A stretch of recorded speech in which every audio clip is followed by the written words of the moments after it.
সাবেক প্রধানমন্ত্রী শেখ হাসিনা ও তার বোন শেখ রেহানার নামে খোলা ১৯৭৩ সালের লকার ঘিরে দিনব্যাপী জল্পনা-কল্পনা। ব্যাংকের ট্রেজারিতে দেখা যায় ৫২ বছর ধরে নির্দিষ্ট মেয়াদ পরপর সচল রাখা হয়েছে লকারটি। শেখ হাসিনার সর্বশেষ ট্যাক্স ফাইলেও উল্লেখ ছিল লকারটির।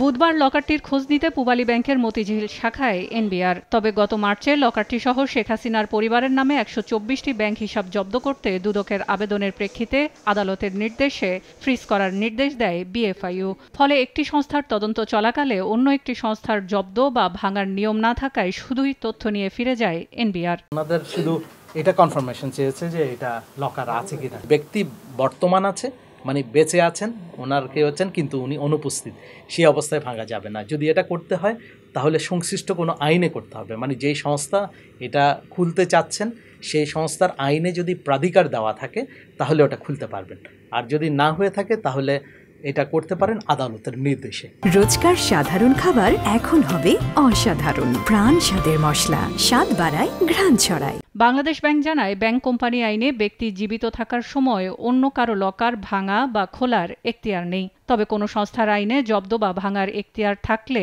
আদালতের নির্দেশে পূর্ব ঘোষণা দিতে হবে। উপস্থিত থাকতে হবে ম্যাজিস্ট্রেট, রেগুলেটরি অথরিটি ও সাক্ষীদের। সংশ্লিষ্ট দায়িত্বপ্রাপ্ত ব্যাংক কর্মকর্তা, ওইটার জন্য যেমন ম্যানেজার যিনি আছেন উনি, এবং বলেছে সরকারের একটা প্রতিনিধি হিসেবে, সরকারের একজন প্রতিনিধি থাকবে হিসেবে একজন ম্যাজিস্ট্রেট ওখানে থাকবে, এবং ব্যাংক ব্যবস্থাপনা পরিচালনা কর্তৃপক্ষ মনোনীত 2 জন প্রতিনিধি, ব্যাংক আরও 2 জন প্রতিনিধি পাঠাবে। এটা মোটামুটি আমরা একটা নির্দেশনা বাংলাদেশ ব্যাংক জারি করেনি, এটা জেনারেল নর্মস হিসেবে এটা করার জন্য বলা হয়েছে। এ বিষয়ে দুদক জানিয়েছে, অন্য কোনো সংস্থার তদন্ত করতে চাইলে কোনো আপত্তি নেই সংস্থাটির। এটা তো ব্যাংকের লকার, এটা সংশ্লিষ্ট ব্যাংকের হেফাজতে আছে, ঠিক আছে। এটা আমাদের জব্দকৃত রেকর্ডপত্র তাদের জিম্মায় এটা রয়েছে। বিএফআইইউর তথ্য বলছে, এখন পর্যন্ত হাসিনা সহ তার পরিবারের ফ্রিজ করা হিসেবে ৬৩৫ কোটি ১৪ লাখ টাকা রয়েছে। সেলিয়া সুলতানা, সময় সংবাদ, ঢাকা।